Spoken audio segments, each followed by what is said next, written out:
Wildfire. What do you think of when wildfire is mentioned? A destructive force of nature, perhaps? But destruction is not the full story. Wildfire is complex. It can leave behind charred moonscapes, or it can produce the conditions required for a mosaic of trees and native grass meadows. Wildfire plays a crucial role in shaping the ecosystems of the Southwest by maintaining ecological balance and supporting biodiversity. To truly understand the impact of wildfire, we need to explore the patterns and characteristics of the fires that have historically shaped these landscapes. This video is one part of a series of the pattern of fire, called a fire regime, in the ecosystems across the southwestern United States. A fire regime is characterized by temporal attributes including frequency and seasonality, the characteristics of magnitude, which describe intensity, severity, and fire type, and the spatial characteristics, which involve extent and geometric pattern of fire. These attributes influence vegetation recovery, plant succession, and the overall structure and health of the ecosystem. Historically, different forest ecosystems have adapted to different fire regimes.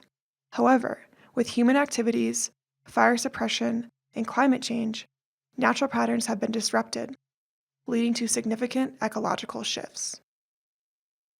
This video is on the role of fire in the Spruce-Fir Forests of Arizona and New Mexico. Spruce-Fir forests are the highest elevation forest type in the Southwest. They are typically found at elevations between 9,000 and 12,000 feet, though they can also be found at lower elevations on north-facing slopes where it's cooler and wetter. These forests are primarily made up of subalpine fir, Engelmann spruce, and quaking aspen. Spruce-fir forests are less common than mixed conifer and ponderosa pine forests that grow at lower elevations. While many ecosystems in the Southwest have experienced a large change to their fire regime, spruce-fir forests are just now beginning to experience shifts in wildfire frequency, mainly due to climate change. Let's dive in. First, how do we know what fire looked like historically in spruce-fir forests? Much of what we know about the fire regime in southwestern spruce-fir forests comes from a combination of dendrochronology, sediment cores, historical accounts, and recent observations. Dendrochronology is a study of tree rings. Tree rings can provide valuable insights into past fires. By understanding the dynamics of plant succession, or what species return to an area first, and by aging living spruce and fir trees, scientists can determine when fire last impacted an area.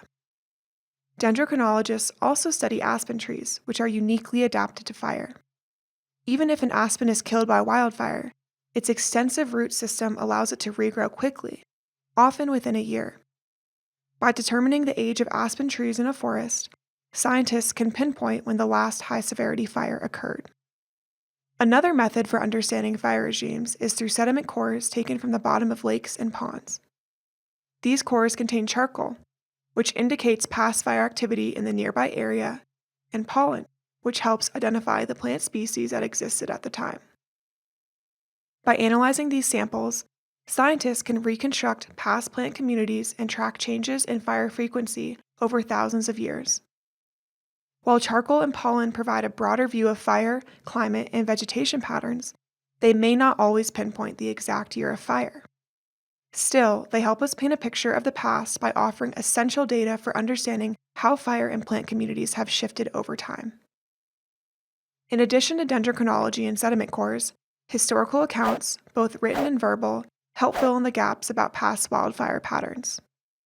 Researchers also examine current fire patterns and vegetation responses to better understand the fire regimes that shape today's spruce-fir forests. Now that we understand what and where spruce-fir forests are and how scientists learn about fire regimes of the past, let's dive into the nitty-gritty of each of the 7 attributes that make up a fire regime in spruce-fir forests. First up, frequency. In the high-elevation spruce-fir forests of the Southwest, fires were infrequent on the scale of once every 100 to 300 years.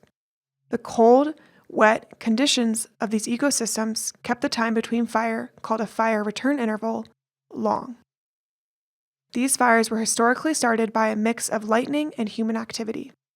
While fire scars and charcoal records give us valuable information about past fires, they don't tell us much about how these fires were ignited. To fill in those gaps, scientists analyze current weather patterns, particularly lightning, and turn to traditional ecological knowledge, indigenous communities who have knowledge of long-term fire practices. Fire typically occurred during periods of drought, when the weather was dry enough for fuels to ignite, and when the winds helped carry the flames. Historically, fire in spruce-fir forests often happened in early summer, following a dry winter and spring. However, the lack of summer moisture also made these forests vulnerable to fire later in the season, during mid to late summer. Fir forests historically experienced and continue to experience high-severity, high-intensity crown fires that can replace entire stands of trees. Unlike other forest types, these ecosystems don't have many fine surface fuels like grasses that would support low-intensity surface fires.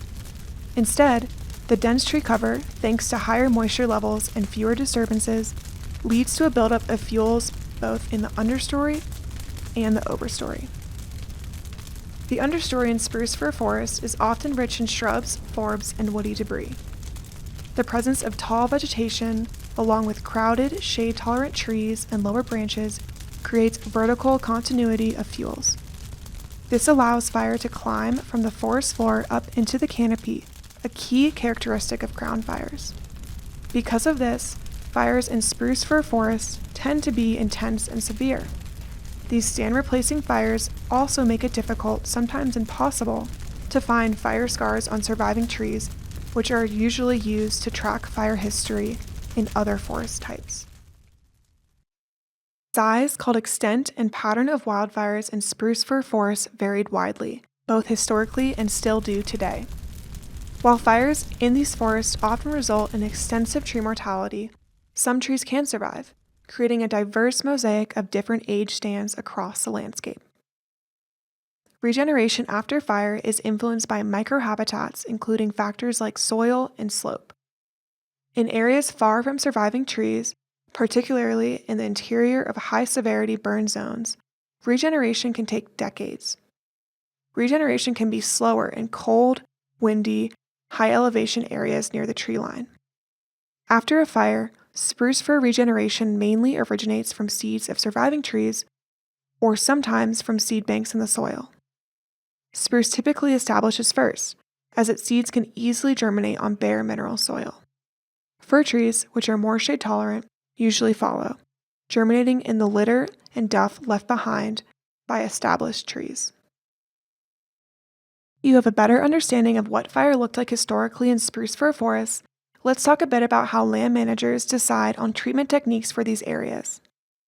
Due to the infrequent nature of fire in spruce-fir forests, fuel reduction treatments like mechanical thinning or prescribed burning are not common practices in the Southwest. When managers choose to treat high-elevation forests, they are typically implemented as a strategy of fire prevention to protect nearby communities and critical infrastructure in the wildland-urban interface, also called WUI, rather than for ecosystem restoration. Although current spruce-fir forests are generally considered to be closer to their historical fire regimes than lower elevation forests, they still face growing threats due to climate change, especially in terms of forest health. Warming temperatures and prolonged drought conditions are creating conditions conducive to insect outbreaks, which have the potential to devastate these forests.